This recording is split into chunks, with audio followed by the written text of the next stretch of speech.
Personally, I think, I just want to know what you guys think. Chinasa, you're there right there out in North America, pretty much the bastion of this kind of, do I say, transgender policies. It's a surprise.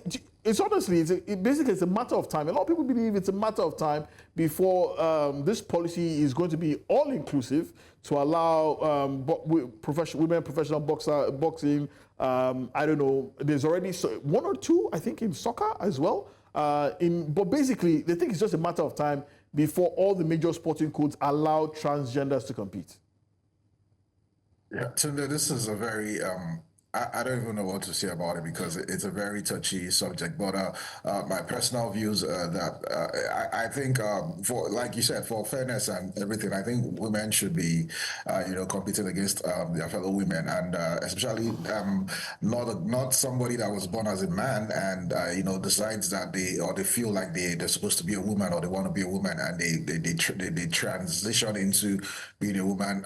Yeah, whether you like it or not, you still have some unfair advantages. Yeah, they take medications and stuff to reduce the testosterone and all that, but at the end of the day, they still have a bit of advantage over the natural born women. So I think I agree with the fact that that's how it should be. It shouldn't be the way they ask. The transgender women should not be allowed to compete with women.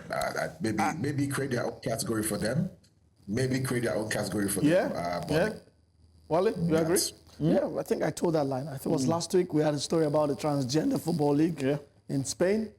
Yeah, I think that transgender football team. Yeah, football team. Yeah, so I think that once the community, gets a lot populated, they should have something to say, because I think it's undue advantage they have over the regular athletes, and that goes against the spirit of the game. DNA and genetics do not lie.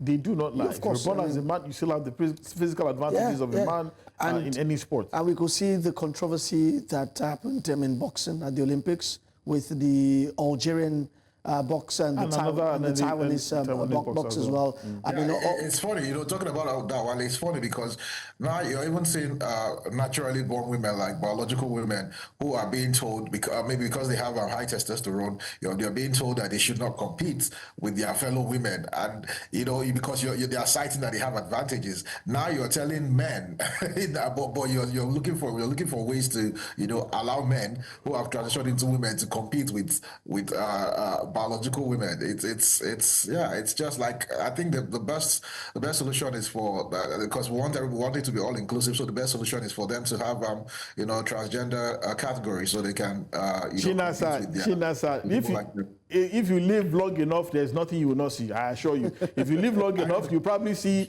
transgender women also competing in the NFL. And speaking about the NFL, the Thursday night football matchup in Week 7 of the 2024 NFL season features the New Orleans Saints hosting the Denver Broncos, the Caesar Superdome. There's a little of uncertainty in this game with key players missing for both teams. The Saints have been hit harder by injuries with quarterback Derek Carr, wide receivers Chris Olave and Rashid Shaheed, and tight end Taysom Hill missing for Denver. Shutdown cornerback Patrick Surtain II is expected to be out as well. The New Orleans Saints will also be aiming to snap a 4-game losing run against the Denver Broncos. The Broncos are slim favorites to win this one. But Chinasa, how do you call it? Well, because of you mentioned the injuries, but the Saints are hit more by the injuries because their starting quarterback Derek Carr is out. They have a Spencer Rattler in there, and a lot of their players are also out injured. So yes, I'll be tilting slightly towards the Denver Broncos. The Saints started like a house of fire, winning their first 2 games of the season, but they've now lost 4 in a row. And the Broncos didn't start well, but Sean Payton, he's been gradually trusting his rookie, and his rookie is gradually learning how to play with that's Bonix, learning how to play the Sean Payton system.